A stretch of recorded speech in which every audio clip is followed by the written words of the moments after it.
Now on my F32, you can stick it right in the center, and on E46, I have to offset it a little bit. I always make sure to use towels to keep it from slipping and also so it doesn't scrape or anything like that underneath that foot. But the little gap cut out in the foot works perfectly to hang over the hood. Also, this light, you can put a battery in it, which I don't have right at the moment, or you can run a cord. It's dual power. You can run a cord in it as well. So I don't have to worry about battery life in this case. So we're gonna get started, but I wanted to show these couple of tips before we get going.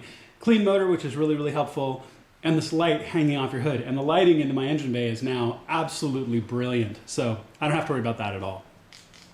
The work I'm doing today is part of a service to on this 2001 E46. It's a 2001, but it only has 67,000 miles on it, but it's definitely due for most of the service to activities that you need for this age of car, or this many miles. So I'm going to be replacing the plug stay, so we're going to pull some of these components off so we can get to it more easily, including this back tray back here.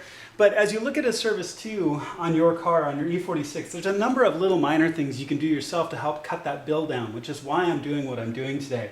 You can replace your air filter yourself, which is over here. I'm not going to show that today. You can replace your cabin filter, which is up here, which I've already done. It's simple.